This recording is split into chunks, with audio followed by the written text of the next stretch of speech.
They ignored the fact that you got chartered flights because of this girl. They ignored the fact that ratings were going through the roof because of this girl. Instead, they resented it because they said, yo, we were doing stuff long before Caitlin Clark got here, and y'all wasn't paying attention then. But now the young white girl comes along, and y'all want to sit up there and shower all of this praise and all of this attention that was earned before she ever came along. The resentment is understandable, but it's not about Caitlin Clark, it's about what she represents. My point is, grow up. Just when you thought the WNBA was finally figuring things out, finally ready to ride the Caitlin Clark rocket ship to sports relevance and serious revenue, they went and tripped over their own shoelaces. And by that, I mean Caitlin Clark herself, the league's one-woman ratings machine, has just landed on the injury list. The Indiana Fever announced that star Caitlin Clark will be out at least 2 weeks with a left quad strain. Clark reported some pain in her leg Saturday after the team's loss to the New York Liberty. She subsequently underwent an MRI and was diagnosed with the strain on Monday. Now basketball fans are in full meltdown mode. Talk shows are spiraling, and StephenASmith, oh, he's practically levitating with outrage at the WNBA bullies, at Commissioner Kathy Engelbert, and most of all at Angel Reese, who still thinks fans tune in for her too. If you side with Stephen A., drop baby goat over baby giraffe in the comments. Let's go. Clark was the WNBA's Rookie of the Year last season and a first-team All-WNBA selection. So far, she's averaging 19 points and a league-leading 9.3 assists through 4 games this season. I could give a damn about that last one. I don't care about her leading the league in assists. I don't care about the points that she's averaging because I already know that the young lady can ball. She is special. What I'm interested in is what somebody tweeted me and asked about earlier today that I want to show you right now. Put this tweet up, please, so our audience can see it here. At 4th Gen Bucci, B-U-C-C-I, writes Stephen A. Smith, can the WNBA keep itself afloat while CC, as in Caitlin Clark, is out? Caitlin Clark, the very woman who turned women's basketball from something only your super competitive cousin watched into absolute must-see TV, is now sidelined with a quad strain. 2 weeks minimum. Too long Clarkless. Weeks where the WNBA will pretend everything's fine while the product crumbles faster than Angel Reese's layup. Picture this, the league's brightest star in street clothes as the ratings plunge like a stone in a kiddie pool. Unfortunately, though, the celebration in the WNBA, it was cut short yesterday afternoon as WNBA players learned the harsh lesson, be careful what you wish for. Headline at the New York Post. Caitlin Clark sidelined with Indiana Felines announcing shock injury. Keyword, shock. This injury was shocking, but not for reasons that you may think. And the first person to absolutely lose it? Naturally, it's Stephen A. Smith, ESPN's hype machine-in-chief. He didn't just react, he went DEFCON 1.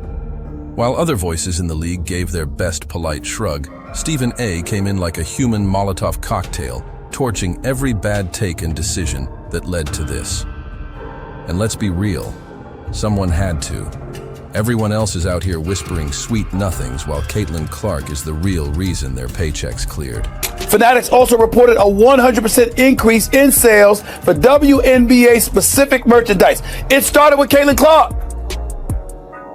And so now that we know all of this, and we've known that for months, now we get to turn around and look and see what exactly is it that the league will do knowing that she's out for the next 2 weeks. I'm not saying I know for sure what's going to happen, but I have an idea. This man didn't just speak up. He held court like someone who'd been waiting months to dunk on the league's incompetence. While WNBA execs were off at lunch pretending Caitlin Clark isn't the one keeping the lights on, Stephen A. was busy slapping down receipts. He laid it out so clearly it was like watching math class with fireworks. Oh, you think the league can survive without Caitlin Clark? He said. Cool story, bro. Check the numbers and try not to cry. Thanks to Clark, Indiana led the league in attendance both at home and on the road. The Fever averaged 17,035 fans at home and over 15,000 on the road. 4 teams moved home games to bigger arenas when Indiana came to town to accommodate more fans. That's about Caitlin Clark. How do we know this? Attendance for the entire league was up nearly 50% last year, according to data from across the timeline, and Indiana led all teams with an average attendance of 17,035. That was up 319% from the year earlier. Let's break those numbers down, shall we? Caitlin Clark's games this season are averaging 1.178 million viewers. When she's not playing, just 394,000. That's not a dip, it's a nosedive, a threefold crater in viewership. Yet players like Angel Reese still wonder why Clark gets more screen time. Maybe it's because Caitlin doesn't treat the ball like a bowling pin and actually gives people a reason to watch. We'll find out. We don't know yet, but I'm going to be really, really interested in seeing, Molly, what kind of effect this has on the WNBA's ratings, because if for some reason there is a precipitous drop-off, then everybody needs to stand down and recognize the fact that the speculation or the assertions and assumptions about her being the golden goose is validated. Stephen A. didn't just wake up angry. This was months in the making. He's been watching the WNBA squander golden opportunity after golden opportunity. He's seen Cheryl Swoops throwing more shade than a beach umbrella, acting like Clark isn't the one dragging the whole league into relevance. And of course, Reese couldn't resist turning every moment into her own personal audition for America's next jealous teammate. If you're going to break a record, to me, if it's legitimate, you have to break that record in the same amount of time that that player set it. Okay. Right? So if Kelsey Plum set that record in 4 years, well, Caitlin should have broke that record in 4 years. But because there's a COVID year, and then there's another year, you know what I mean? So she's already had an extra year to break that record. So is it truly a broken record? In 4 years, but because there's a COVID year and then an extra year, you know what I mean? She's already had more time to break that record. So is it really a record then? And then there's Commissioner Kathy Engelbert, whose entire Clark strategy sounds like, thanks for the ratings, I guess. It's like finding a genie in a bottle and wishing for a slightly bigger bottle. Now with Clark out, Stephen A. is basically screaming, "I told you so" from the rooftops. And honestly, he's earned it. I noticed when you're asking about Caitlin a lot, you bring up other rookies as well. No league's ever about one player. That player could get hurt or whatever. So I think it's just to give recognition that in sports, people watch for compelling content and rivalries. And you can't do that alone as one person. He even dropped some classic wisdom saying, if this is the magnetic traction that draws viewers to the WNBA and her absence proves it, then everyone needs to stand down and ride the wave. Translation, stop fighting it. Caitlin is the show. Either jump on board or get left behind in half-empty arenas with fans scratching their heads, wondering where all the buzz went. Became the first rookie with at least 25 points, 5 assists, and 5 rebounds in a playoff game. That was Caitlin Clark. Became the 4th different rookie to play all 40 minutes in a playoff game. That was her.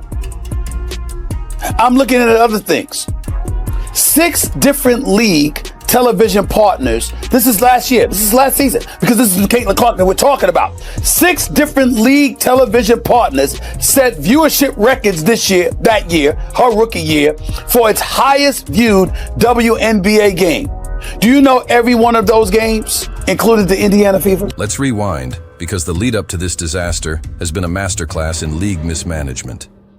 Caitlin Clark's first game this year, against the Sky, pulled in a record 2.7 million viewers, the highest rated WNBA game on ESPN ever. That wasn't luck. It was a generational star arriving with receipts, fans, viewers, and more jersey sales than half the league combined. So what did the WNBA do? No love, no major blitz. Just press releases so bland they could have been written by Angel Reese herself.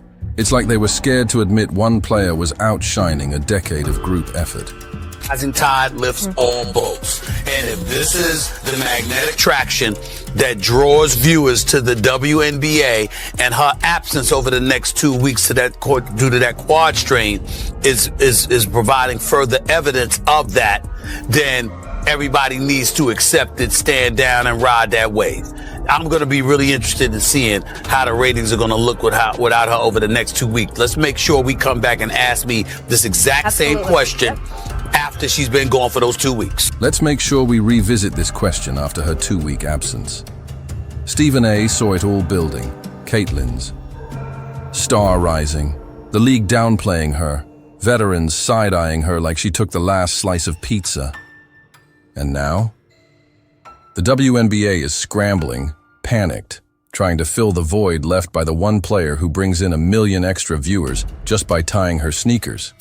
That's the point. Caitlin Clark wasn't just a top draft pick. She was the league's golden ticket. Instead of framing it, they minimized it. Now that ticket's out of circulation, and only now are they realizing her true worth.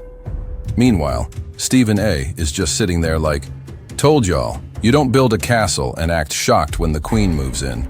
We know what she brings to the table. But people wanted to hate because why? You had a bunch of players in this league that watched this young white girl come along and take the league by storm. And they resented it because they saw the marketing prowess that she had. They ignored the fact that you got chartered flights because of this girl. They ignored the fact that ratings were going through the roof because of this girl. Instead, they resented it because they said, yo, we were doing stuff long before Caitlin Clark got here, and y'all wasn't paying attention then. But now, the young white girl comes along, and y'all want to sit up there and shower all of this praise and all of this attention that was earned before she ever came along. The resentment is understandable, but it's not about Caitlin Clark, it's about what she represents. My point is, grow up. The WNBA had the golden goose and treated her like a regular bird. Stephen A. isn't just mad. He's delivering the cold, hard truth the league desperately needs to hear. Clark is the draw, the face, the reason sponsors are calling. If she's not protected, appreciated, and elevated, the league won't just lose a player, it'll miss its moment. StephenASmith has been the lone voice of reason in a sea of noise when it comes to Caitlin Clark. While others tiptoe around egos and cling to tired narratives, Stephen has been calling it straight since Clark stepped onto the court, bringing a wave of attention and ticket sales the league never dreamed of.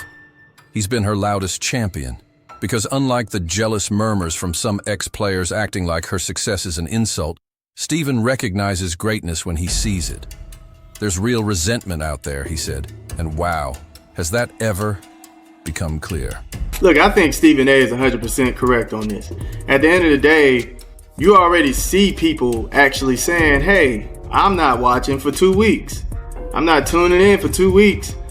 And it's really bad news for the Mystics and the Sky, because both of those teams moved those games to big arenas. So it's like, now that she's not playing, what is that attendance going to look like?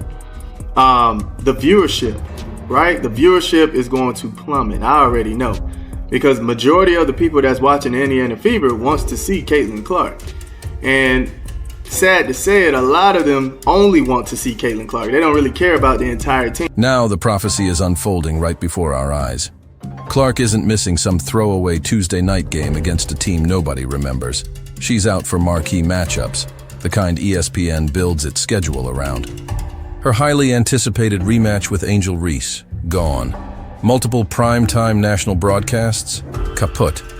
The financial hit is instant and devastating. This isn't just Indiana missing a key player. This is the WNBA losing its gravitational pull.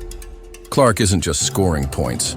She's the reason people show up, turn on their TVs, and spend money on overpriced jerseys. Without her, the Indiana Fever looks just like every other team fighting to stay relevant. Everybody was moving Caitlin Clark games to bigger facilities because everyone was selling tickets. There were ratings. It was a ratings bonanza. Now with Caitlin Clark not playing, what do? Well, when you change your situs, guess what? You can't change it back. Yep.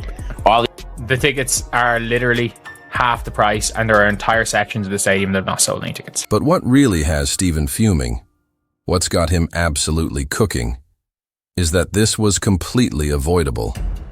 Sure, injuries happen in sports, but when a league allows its most valuable player to get slammed, hacked, elbowed, and borderline assaulted nightly with zero consequences, That's not just bad luck, that's negligence.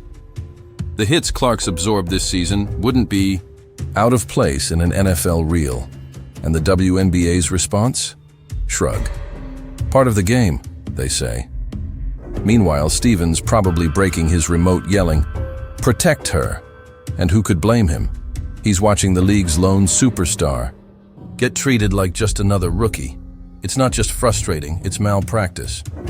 2.2 million average viewers tuned in to watch Caitlin Clark and the Fever take on the Liberty. Peaking at 3.2 million viewers is crazy for the WNBA, even for the Fever. Became the 6th most watched WNBA regular season or playoff game. And here's the thing. The numbers back everything up. Even in a recent loss to the Liberty, yes, a loss, Clark pulled in 2.22 million viewers on CBS. The second highest WNBA rating ever on the network. That kind of draw for a regular season game, unheard of. But without her, those numbers are going to nosedive. Imagine the marketing execs now. Well, we had 2 million viewers, but our star is out. Sponsors are watching, networks are watching. Everyone knows what's coming. And so does Stephen A., who already has the receipts loaded and ready for the inevitable ratings collapse. And you know he's going to remind the WNBA at every turn. She came into the league last year with no break whatsoever between the college game and the pro game and did her thing.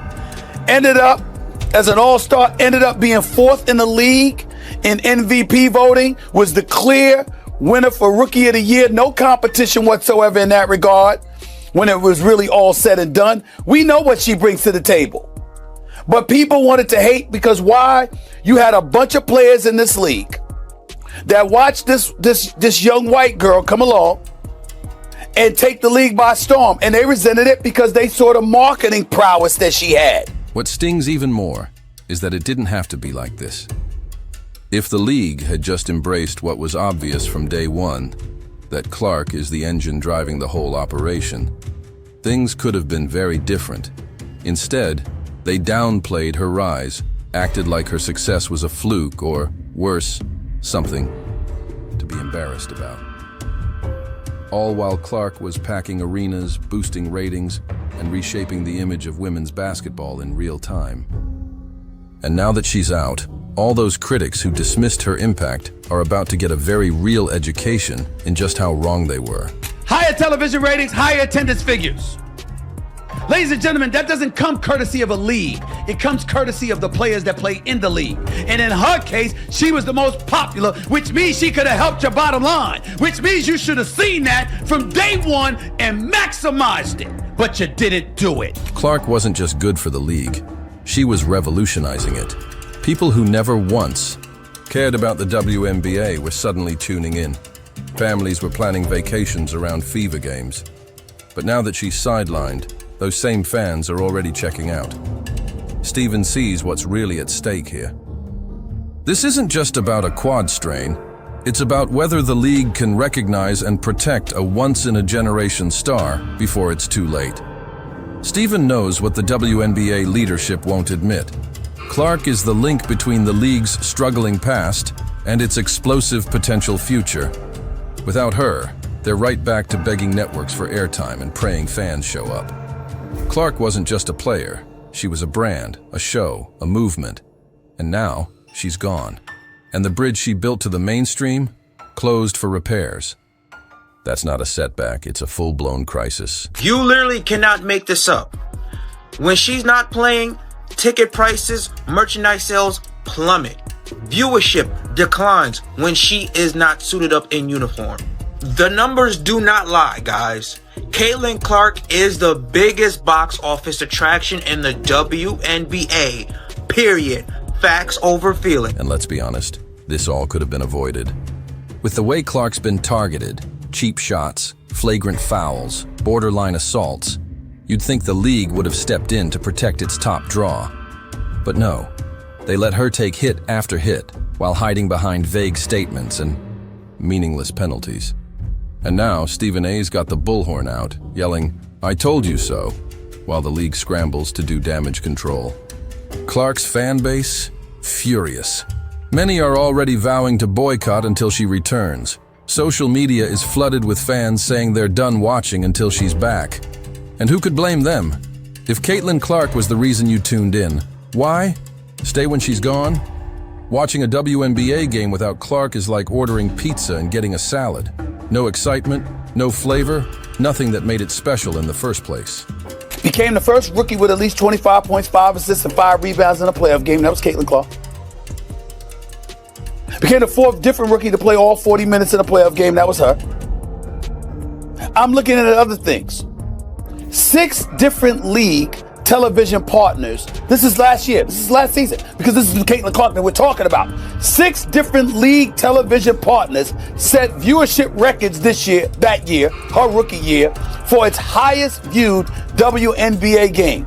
Do you know every one of those games included the Indiana Fever? So now StephenASmith, still the only one with the guts to say what everyone's thinking, is waiting. Waiting for the next ratings drop, because it's coming. And when it does, he'll be armed with numbers, commentary, and all the sass necessary to remind the league exactly who created this mess. When you ignore your biggest star, let her take hits like a crash test dummy and pretend it's all fine. The fallout's on you. The WNBA had lightning in a bottle. Caitlin Clark was that lightning. And now that she's sidelined, the storm is rolling in. The next few weeks won't just prove Stephen A. right. They'll define what kind of league the WNBA wants to be, one that protects its stars or one that watches them walk away. If you agree with Stephen A., comment baby goat over baby giraffe down below. Like, subscribe, and turn on notifications. Click the video on screen. We'll see you in the next one.